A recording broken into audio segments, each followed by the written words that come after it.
do profeta Jeremias, no seu capítulo 18, mas não é o versículo 1 do vaso e do oleiro.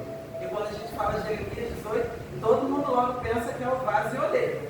É uma continuidade, mas Deus falou muito comigo nesses versículos. No versículo 7 ao 11.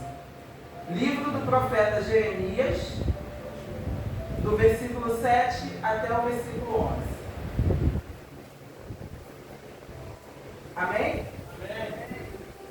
Se em algum momento eu determinar que uma nação ou um reino qualquer seja arrancado de suas terras, despedaçado e arruinado, e se esta nação que eu adverti converter-se da sua infidelidade e malignidade, então eu voltarei atrás e mudarei a ordem de punição que houvera previsto, decretado, impor-lhe. E no momento em que eu falar acerca de uma nação ou de um reino para o edificar e estabelecer, se ele fizer o que é mal perante mim e não der ouvidos à minha voz, então do mesmo modo me arrependerei do bem que previra e determinara fazer. Agora, pois, fala às pessoas de Judá e a todos os moradores de Jerusalém. Assim diz o Senhor: eis que estou preparando uma calamidade e desenhando um plano contra vós. Sendo assim, melhor será que cada um de vós se arrependa e se converta de seu mau procedimento e corrija a sua atitude pessoal e todas as suas ações. Podem se assentar dando glória a Deus. Aleluia. Nós sabemos que Jeremias, ele foi conhecido como o profeta chorão. Jeremias é filho de Ilquias, era da cidade de Anatote. Jeremias recebeu a ordem de não se casar ou ter filhos para ilustrar suas mensagens. O julgamento contra Jerusalém era iminente. O juízo de Deus era certo. A próxima nação seria exterminada. Seu companheiro era uma pessoa, seu escriba, Baruque. Jeremias tinha poucos amigos. E aqui eu já quero te dar uma dica. Se você se diz um pregador da verdade, se prepare para ter poucos amigos. Porque ou você tem muitos amigos, ou você é um pregador da verdade. Porque quando você prega a verdade, você confronta o pecado. E ninguém gosta de ter seu pecado confrontado. Então você precisa fazer a primeira escolha da sua vida quando Deus te chama. Eu vou pregar o que os outros querem ouvir, ou eu vou pregar o que Deus mandar? Se você decidir pela segunda opção, se prepare para ter poucos amigos. Porque foi assim com Jeremias. A sua mensagem era proclamar juízo. Mas ele não era um profeta insensível como Jonas. Jonas foi chamado para pregar a verdade contra Nínive. Mas ele temeu, ele fugiu, por medo de um povo que era terrivelmente carniceiro, que matava, que arrancava o olho. Então ele teve medo, mas ele também era insensível. Ele sabia que Deus é um Deus de misericórdia, um Deus disposto a perdoar, um Deus que fala para você: filho, não vai por esse caminho, filho, se conserta, filho, se converta, arrepende-se. Mas quando você se arrepende, Deus, como nós ouvimos, nós acabamos de ler a palavra, Ele muda os seus planos. Engraçado que nós sempre ouvimos falar de um Deus imutável, um Deus que tem a imutabilidade intocável. Mas a única coisa que faz Deus mudar os seus planos é o seu posicionamento. É o meu e o seu posicionamento. Aqui nós vemos um Deus clamando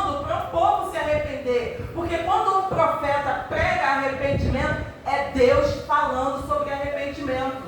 Aleluia. Só que as pessoas não querem ouvir. Assim como foi esse povo. Era um povo de duro coração. Um povo que ia ter que passar por um castigo terrível para poder se converter.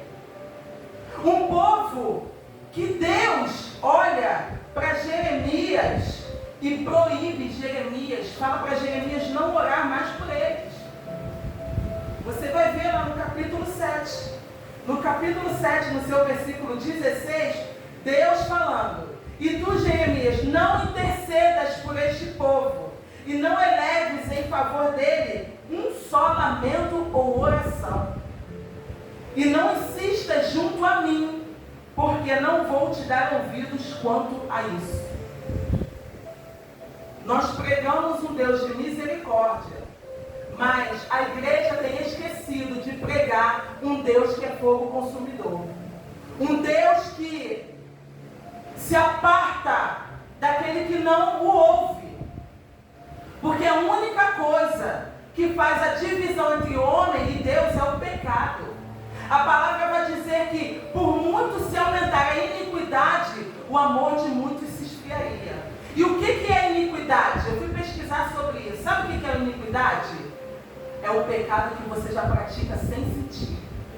Vira iniquidade. Você não sente que você está afrontando a diaconisa. Você não sente que você está ferindo a missionária. Você não sente que você está falando palavrão nas suas conversas sem sentir. Você não sente que está fazendo fofoca do irmão. E quando chegar aos ouvidos dele, ele vai querer se defender. Mas por ouvir Deus, ele vai se calar. Você vai estar matando o irmão por dentro. Porque quem é de Deus não usa as suas redes sociais como muro de lamentações.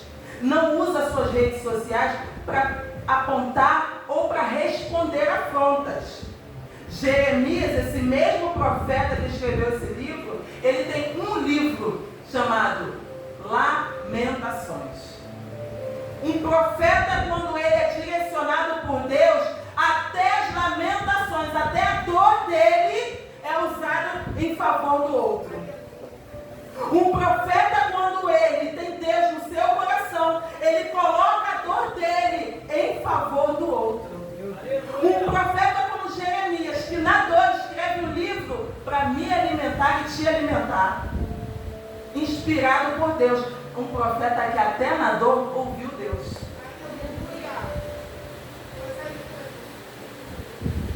Aqui o povo estava voltando às velhas práticas. A Bíblia, no todo, quando eu leio, eu vejo um ciclo vicioso nela. Um povo que Deus guarda, um povo que Deus livra, um povo que Deus restaura. Eu acho interessante, porque isso aqui é a continuação do vaso e oleiro. Deus chama Jeremias: levanta-te, desce a casa do oleiro, que lá te farei ouvir as minhas palavras. Só que ele já está fazendo a obra sobre rodas. Só que aqui eu vejo um vaso que se quebrou na mão do oleiro. O Senhor já estava falando: se o povo se quebrar na minha mão, eu pego os cacos e faço novo. Eu uso a matéria antiga e restauro. Eu uso a matéria antiga, amasso. Eu espremo como eu quero, mas eu faço novo. Não é o mesmo vaso. A matéria é a mesma, mas o vaso é novo. Como pode isso? Só Deus. Só Deus. Pegar você, a tua matéria antiga, e fazer novo, só Deus. É coisas novas. Não é mesmice. Não é volta de velhas práticas. Não é um retroceder. Não é estar aqui e o coração está lá. É estar aqui por inteiro. É vaso novo. Mas aí, depois ele fica falando sobre isso aqui. Arrependimento. Arrependimento. Deus coloca a sua supremacia, o seu poderio, gente, à nossa disposição. Olha, eu vejo Deus que tem todo o poder Deus. Se o povo ouvir, se o povo se arrepender, eu tenho bênçãos. Mas se o povo continuar com o coração duro, fazendo o que é mal aos meus olhos, Meu Deus! a mão terrível pesa sobre o povo. É extermínio de nação.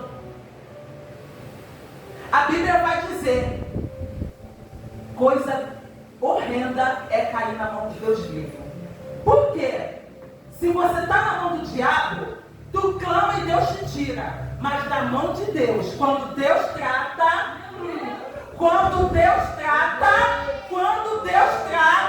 Ele trata. E sabe qual é o maior problema? Quem está à volta. Porque quem está à volta, como Jeremias, profetizando, mas a profecia dele é: se arrepende, se arrepende, se arrepende, se arrepende. E o povo não dá ouvido, a vontade dele é intervir. E aí Deus fala: não ora, não pede misericórdia, não pede, não fales a mim sobre esse povo. É como se você estivesse usando o nome de Deus em vão.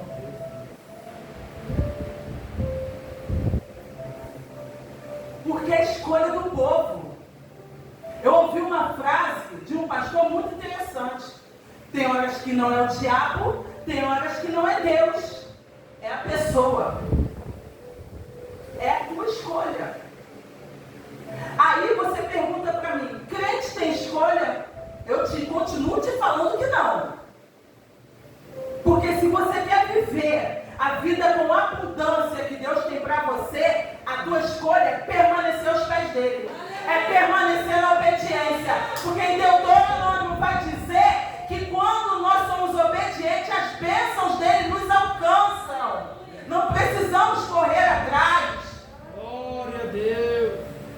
Você vai ver o final dessa nação sendo exterminada. Porque não ouviu a voz de Deus. Porque preferiu seus prazeres. Preferiu idolatria. Preferiu servir a outros deuses. Preferiu voltar às velhas práticas.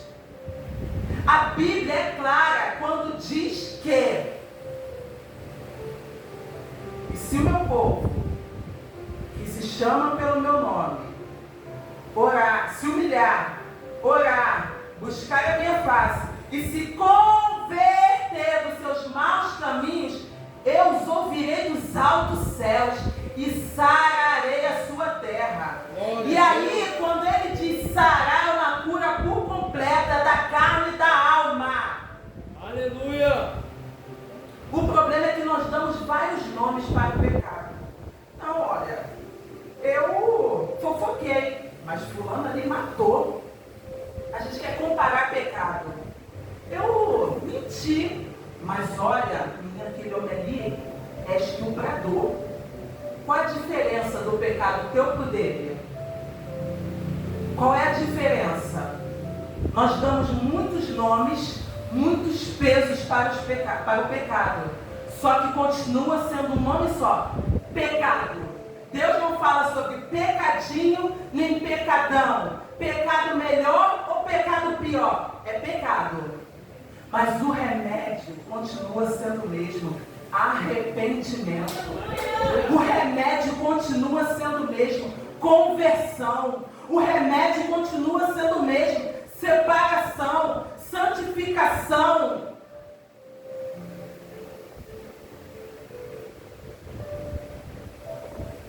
Jeremias, ele tipifica Cristo no Antigo Testamento. Ele demonstra amor pelo povo, compaixão. Sofreu muito na mão desse povo, mas perdoou todos eles.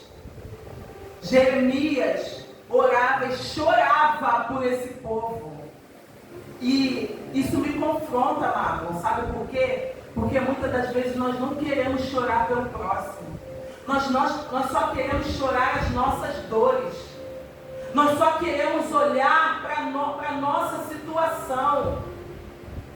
Quando eu vi aquele homem aqui quarta-feira, me confrontou. Irmãos, eu chorei lá, ali na porta pela oportunidade daquele homem. Porque por muito menos a gente não quer vir para a casa do Senhor. Por muito menos a gente não quer servir a Deus. Com o corpo completo a gente não quer servir. Com o corpo completo, no invés de vir numa consagração, a gente prefere estar na rua. Com um corpo completo, você não quer andar daqui para ali para dar um abraço na irmã que está na portaria.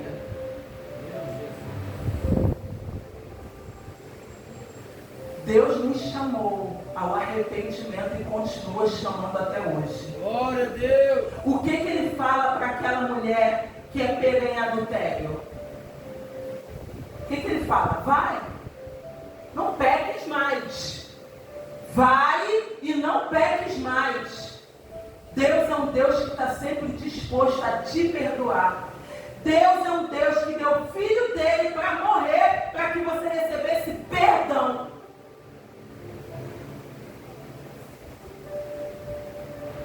Deus, o Espírito Santo já estava presente aqui no livro de Jeremias.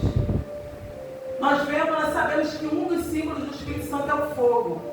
E Deus assegura a Jeremias: converterei em fogo as minhas palavras na tua boca.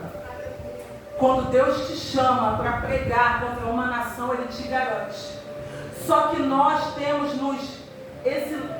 esse lado, a palavra certa que fala das nossas responsabilidades, é isso?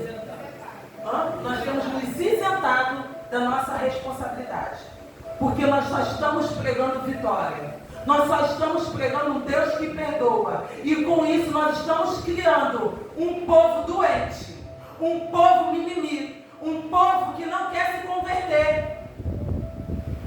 Nós precisamos pregar o Deus do livro de Jeremias, que extermina uma nação, porque eles não querem ouvir a verdade, não querem se converter dos seus maus caminhos, porque não tem salvação sem arrependimento. Não tem. Deus ouve um coração contrito. Deus está aqui disposto a perdoar o que de errado você fez, o caminho errado que você trilhou, o caminho de pecado que você trilhou até chegar aqui. Mas aqui, se tem arrependimento, tem um ponto final para a tua tristeza. Se tem um arrependimento, tem ponto final para o teu julgamento. A unção de Deus, ela despedaça todo jugo do inferno sobre a minha e sobre a tua vida. Só que não existe perdão sem arrependimento. Eu falei isso ontem na minha sala. Quando a gente perdoa, quando a gente se arrepende, a gente não volta a fazer de novo. Quando há um arrependimento genuíno, não há volta de caminho errado. Se eu me arrependi porque eu roubava, eu não vou voltar a roubar de novo. Se eu me arrependi de adulterar, não vou adulterar de novo. O paralítico: não voltes a pecar, para que não te suceda coisa pior. O pecado traz maldição para a minha e para a tua vida. Às vezes, a gente não entende, mas Deus está nos chamando num caminho de separação. Deus está nos chamando num caminho de santidade. Deus está nos chamando num caminho do arrependimento. Porque eu fico me perguntando por que nós não vemos mais os mesmos milagres que víamos antes. Por quê? Porque a igreja está perdendo a autoridade de usar o nome de Jesus. Simples assim. Simples assim. Lá em Atos, tinha gente querendo expulsar demônio usando o nome de Jesus, mas não tinha autoridade para usá-los. Não tinha. Por quê? Porque era um povo que não era obediente. Era um povo que não tinha arrependimento. Deus, Ele nos chama para viver coisas maiores. Eu vejo o próprio Deus limitando a sua ação soberana baseado na reação do povo. Deus se limitando, esperando a minha e a tua reação. Por quando eu digo se limitando, é por quê? Porque Deus, ele podia obrigar, ele podia mudar, tirar o coração duro daquele povo e colocar um novo. Mas ele vai sempre esperar que você o aceite, que você se arrependa com a sua própria vontade, com a sua própria entrega. Arrependimento traz restauração.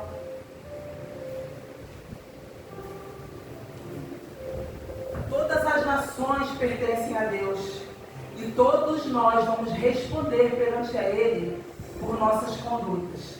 A vida espiritual é de sua responsabilidade. A sua vida espiritual não está na responsabilidade do pastor da igreja, não está na minha responsabilidade. Cada um vai responder pelos seus atos naquele grande dia. A mensagem de Jeremias ela é relevante, porque ela é eterna. O pecado sempre vai ser punido, mas o verdadeiro arrependimento traz a restauração.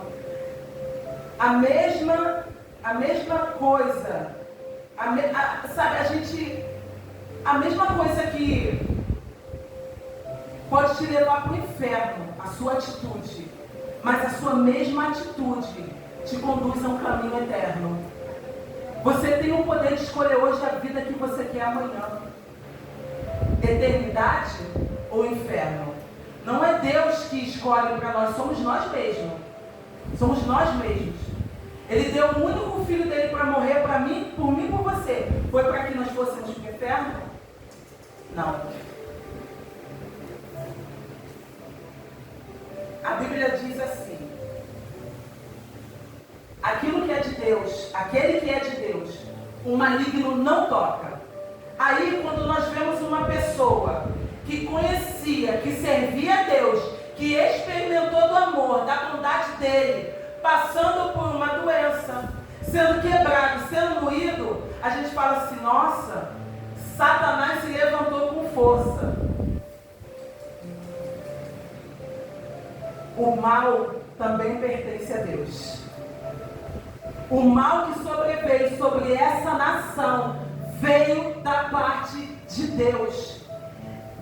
Ele é claro quando ele diz que está preparando uma calamidade, desenhando um plano contra aquela nação, não era a favor.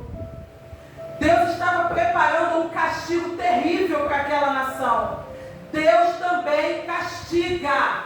Deus também permite o mal. Deus permite a doença. Deus permite a moeda. Deus permite o aperto. Deus permite a quebra do vaso. Para que o vaso venha se humilhar. Porque é na humilhação que nós chegamos para perto de Deus.